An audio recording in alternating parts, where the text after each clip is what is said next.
శ్రీకాకుళం జిల్లాలో ఉద్దాన ప్రాంతం కొబ్బరి తోటలకు ప్రసిద్ది చెందింది. మరో కోనసీమగా పిలువబడే ఈ ప్రాంతం కొబ్బరి తోటలు వరుస విపత్తులు, చీడపీడలతో కనుమరుగవుతున్నాయి. తిత్లీ తుపాకు కుదేలైన ఉద్దాన కొబ్బరిని తెల్లదోమ అతలాకుతలం చేస్తోంది. దోమ నివారణకు చర్యలు తీసుకోకపోవడంతో వేలాది కుటుంబాల జీవనోపాధి ఆగమ్య గోచరంగా మారింది. కొబ్బరి చెట్లకు తెల్లదోమ వల్ల దిగుబడులు పూర్తిగా తగ్గిపోతున్నాయి. కవిటి, కంచిలి, సోంపేట, ఇచ్చాపురం, మందస, పలాస, వజ్రపు కొత్తూరు మండలాల్లో కొబ్బరి తోటలను తైలదోమ అతలాకుతలం చేస్తుంది. దోమ నివారణకు చర్యలు తీసుకోకపోవడంతో వేలాది కుటుంబాల జీవనోపాధి ఆగమ్య గోచరంగా మారింది.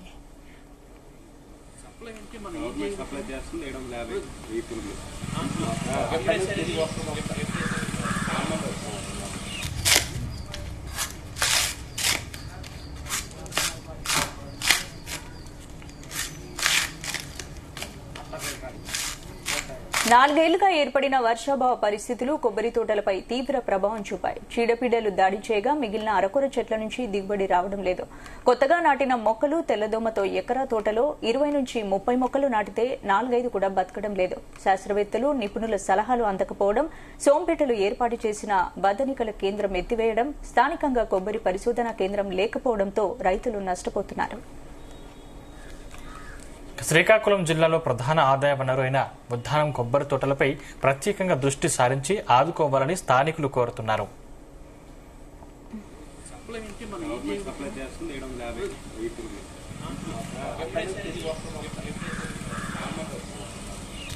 శ్రీకాకుళం జిల్లాలో ఉద్దానం ప్రాంతం అంటే కవిటి, కంచిలి, సోంపేట, ఇచ్చాపురం, వజ్రపు కొత్తూరు, మందస మండలాల్లో కొబ్బరి పంట అనేది అధికంగా ఉన్నటువంటి ఉద్దానం ప్రాంతం అనేది కేరళకి మరియు కోనసీమకి ధీటుగా ఇక్కడ కొబ్బరి పంట అనేది రైతులు పండించేటువంటి పరిస్థితి గతంలో ఉండేది. అయితే ఈరోజు తుఫాన్ల కారణంగా, మిగతా వాటి కారణంగా ఏం జరిగిందంటే కొబ్బరి పంట దిగుబడి అనేది తగ్గిపోయింది.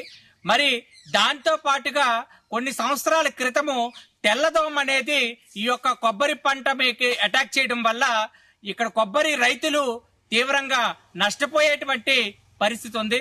మరి ఉద్యానవన శాఖ, కేంద్ర రాష్ట్ర ప్రభుత్వాలు ఈ యొక్క రైతులకి న్యాయం చేసే విధంగా ప్రత్యేక ప్యాకేజీ ఇవ్వాలని, తెల్లదోమ నివారణ చర్యలు అనేవి పూర్తి స్థాయిలో తీసుకోవాలని రైతాంగం తరపున డిమాండ్ చేస్తున్నాం.